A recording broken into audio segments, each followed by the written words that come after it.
friends, and welcome back to my kitchen. And in case this is the first time you're stopping by, my name is Gina and I'm a wife and mother from the Midwest, and I enjoy cooking fresh meals for my family every day, and on occasion I film the videos of the recipes and I post them here on YouTube. Today we are going to be making my version of an egg roll in a bowl, or keto egg roll in a bowl. And I really love this recipe because you can totally make it as simple or as fancy as you want. Today I have some extra ingredients that I'm going to be tossing in, so it'll be a little bit fancier than usual, but I will make sure to mention those so you can omit them because this can be super simple and come together very quickly. It's also very healthy. It is keto friendly. And it's really delicious. Like, my husband absolutely loves this. This is a nice go-to when we are looking for something healthier. So I guess without further ado, let's jump into our ingredients. So the first thing we're going to be using today is a pound of ground sirloin, which is still frozen, but NBD. I'm just going to pop it in the microwave and defrost it. But you could also use lean ground pork that's ground up, or turkey, whatever you prefer. You could also probably use soy crumbles if you wanted to make it vegetarian or vegan. We're also going to be using, obviously we need some type of coleslaw. So if you want, you can shred your own cabbage, but I just have this package from the grocery store that has cabbage, obviously, green cabbage, red cabbage, and shredded carrots in here. I really like carrots, and I happen to have extra shredded carrots in my fridge right now, so I'm just going to add an extra handful just to amp up the veggies. We're going to be having shrimp pad thai later in the week, so I happen to have some bean sprouts, but these are, again, totally optional. So I'll pile the optional things right here for you. In my freezer, I happen to have some edamame, so I'm going to toss in some of those because that'll add some additional protein to it and also give it a nice visual texture. So our three optional elements right now are the bean sprouts, the extra carrots, and the edamame. And then to spice things up, our base is going to be some green onions. We will chop up the white part and saute that first with the meat, and then add the green ends at the end just to wilt them. We're going to need some garlic and some fresh ginger. I wouldn't recommend substituting ground ginger for this or any type of ginger paste. I just prefer fresh ginger. It's my own personal thing. So ginger and garlic, fresh. We're going to be using some sesame oil to finish it off. The star of the show, of course, is soy sauce. In 99% of Asian dishes, that's where you get your flavor from. And this soy sauce actually is the most authentic that I've found at the supermarket. I hate those ones that are like La Choy brand, Maruchan, or whatever, however you say it, because they just don't taste correct. Like, this tastes like the soy sauce that you get in the packets at the Chinese restaurant. So it's very strong flavored. You don't need to use that much of it, and it is very salty. This is not low sodium soy sauce. This is just real soy sauce. And I saw a little Asian lady buying this at the Pete's Market, and when I saw her grab it, I'm like, hot damn, that must be the real deal. So definitely take note of Silver Swan Special Soy Sauce and purchase it if you see it. Our starting oil, just to saute our meat in, I'm going to be using olive oil, but you could use whatever you have. And then lastly, another optional ingredient, I'm going to be using the chili garlic sauce, but you could also just use the chili paste. You could use a little sriracha. You could use some red chili flakes. I already just said that, I think. Sorry, guys. You could totally omit it if you don't like spicy. You never have to add any of the heat items to your recipes that I mentioned if you guys don't like it. And that's it. Basically, this is a one-pan dish. It should come together in under 30 minutes, probably about 20, probably 30, including my defrosting of the meat. And it's delish. So let me go ahead and get the garlic and ginger minced up nice and fine. I'm actually going to use a microplane to grate them. And then I've just got to wash and chop those green onions, and then we're just going to get cooking. So hold up a second and I will be back.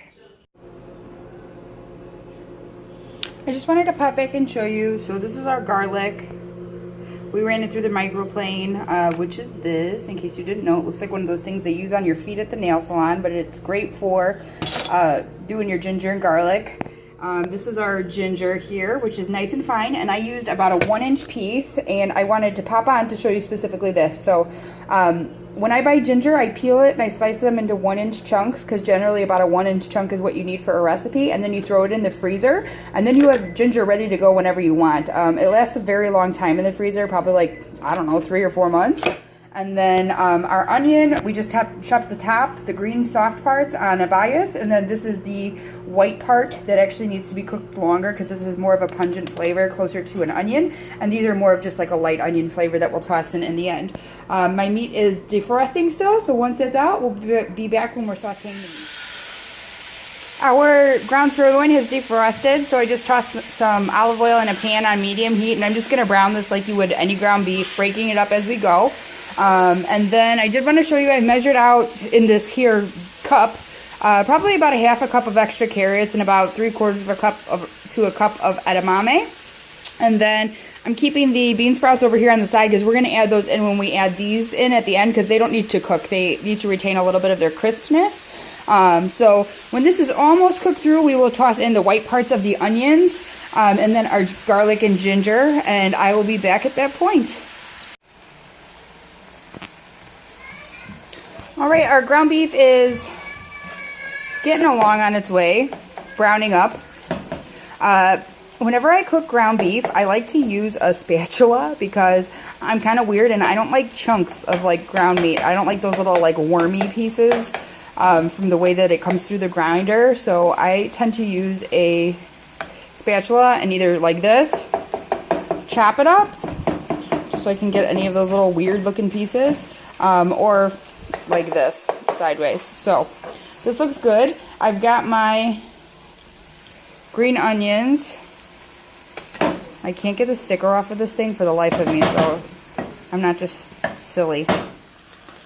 Come on. One-handed cooking, guys, is hard. I've run that thing through the dishwasher 3 times already, and that sticker still won't come off. So when the meat is almost done cooking, we're going to add in our green onions, and we want to cook off that raw onion flavor that they have, because they are closer in the bottom, closer to a flavor of like a traditional onion that needs to be cooked, versus the top, which is more mild. And then we are also going to scoop up, let's see how this goes. Oh yeah, we got it. Our garlic and ginger. And toss that in. Girls, are you okay? Hey, girls? You alright? Okay. In case you guys don't know, I have 2-year-old twins, and they are very active little girls. Sorry, this doesn't want to focus that well, my phone, because I have a replacement phone in at T-Mobile that I need to go pick up, so bear with me for this video, and the next one, I promise, will be nice and sharp again. I'm going to switch over to a wooden spoon, because I really want to get that garlic and ginger broken up.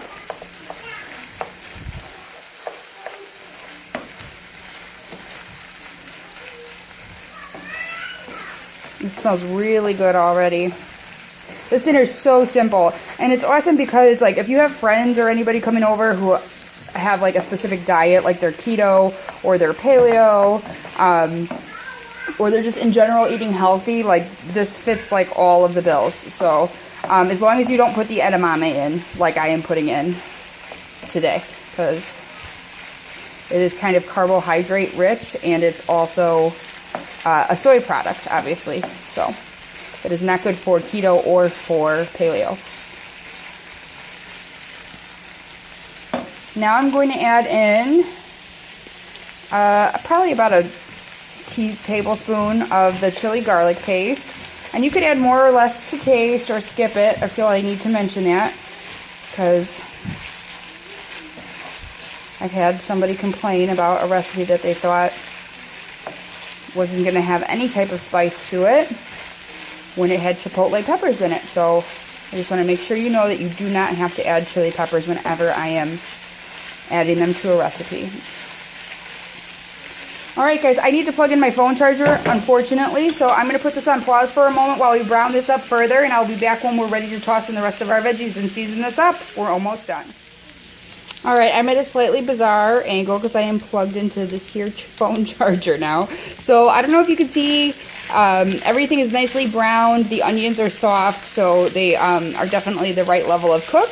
So now we just basically got to dump the rest of our stuff in. I am going to toss in our cup with our carrots and edamame, and then dump the entire package of coleslaw mix in here. And you can feel free to shred your own cabbage. I probably should have used a bigger pan. I'm going to have to put this on pause. I'm going to go ahead and pick out any like large weird pieces like this because I just don't like it. You can leave them if you want to. What's weird for me or good for me might not be good for you if you want to keep those pieces. I just don't like them. And then we're going to cook this until everything wilts down and starts to become a homogeneous mixture. And then we're finishing it off in just a moment with our soy sauce and our sesame oil. So I will be back again. Alright, so this has been cooking for probably about 5 minutes. As you can see, everything is mixed together. The cabbage has started to cook. You know, everything's softening up, so I mean, it's not like a giant mound anymore. We are going to cook this for a little while longer, but this is about the time when we need to add in our soy sauce because it's starting to get a little bit dry. Our beef is starting to crisp up. And I do think that this is also an important part where I mentioned that I did not dump off any fat. This was 90-10 ground sirloin, so there was very little fat. So we kind of need that because we didn't put that much oil either, so that way things don't stick. And I am also using a nonstick pan. So we're going to go ahead and put in our soy sauce. I would say, I'm just going to eyeball it. I would say start with like a half of a cup, especially if you're using this because this is very salty. And keep in mind, I've not added any other salt to the dish. And start, less is more with this. You cannot take it out once it's in there.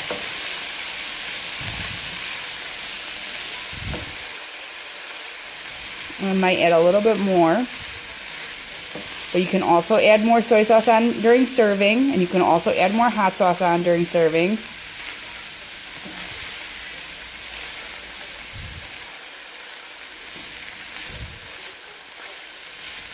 Needs a little bit more.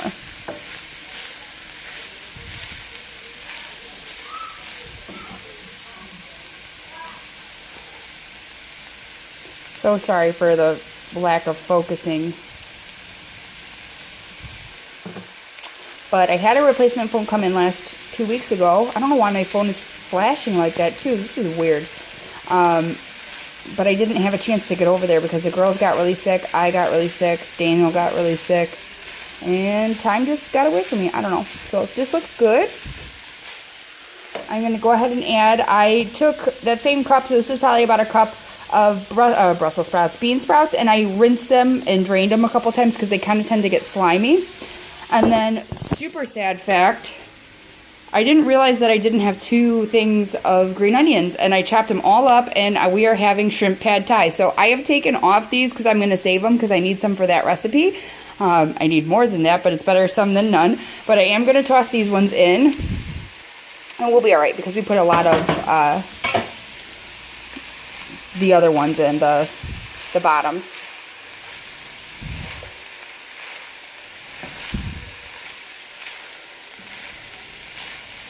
Alright, and our last thing that we're going to do before we serve is add in our sesame oil. Because sesame oil is already toasted. And I've heard, I mean, I've never had a problem with it, but I always add it in the end, that it will burn very easily. And it's just a finishing oil. It is a very strong flavored condiment. So if you've never had it, only add a little bit. Start with a half of a teaspoon and then go from there. So I'm just going to add a little bit of a drizzle. Probably around a teaspoon because we don't mind it. And get that all incorporated, and then this is good to go. You know, since this is keto friendly, speaking of keto, I have a friend, her name is Lauren, and she has a super fun YouTube channel. And she's also a keto person, which reminded me of her just right now. Her channel is called Lauren Writes Love. and I will link it down there below in the description box, but you should check it out. She has really cool videos, especially right now is like Halloween time. Like she even went to Ted Bundy's home in, I think, Utah is where she lives, and like did like a little investigating there with her boyfriend. And I think she was saying she was going to do some more paranormal stuff, but she's also a former, I don't know if you'd say female bodybuilder, if that's the correct term, fitness model maybe. So she's got some great stuff on, you know, like what she puts in her gym bag. She does beauty hauls, like all sorts of stuff, and she's just super cute. And I know her, and we're from the same area, so if you like my quirky, bizarre, Midwestern type of humor, definitely check her out. And that's that, guys. This is done. Daniel is sleeping on the couch because my poor husband works 2 jobs, day and night, and I am a stay-at-home mom now. So he's exhausted all the time. So I'm going to go ahead and wake him up, and then we'll get this plated up, and we'll be back.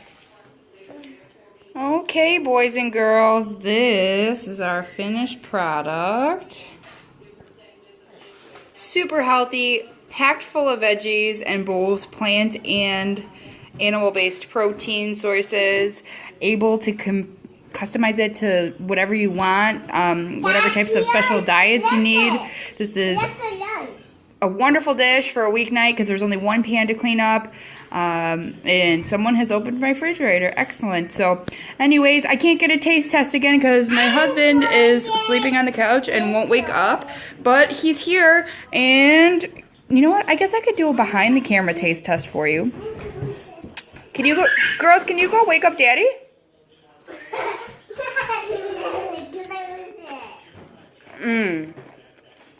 This is so good. Honestly. Healthy, flavorful, delicious. It tastes like an egg roll in a bowl, but better. I hope you guys enjoyed this video. If you did, if you could give it a thumbs up. And if you would just do me a favor and subscribe to my channel, I'd so appreciate it. I get so excited when I see the subscribers going up on my channel. I honestly cannot believe that almost 550 people as of today watch my little videos. So if you do watch my videos and you haven't subscribed, please do. I'd really appreciate it. Thank you for stopping by. I will throw up a playlist here of a couple of other videos that you might be interested in if you wanted to check those out. And I don't know, girls, what are we going to say? That's it, right? Good night. Good night. Bye. Bye.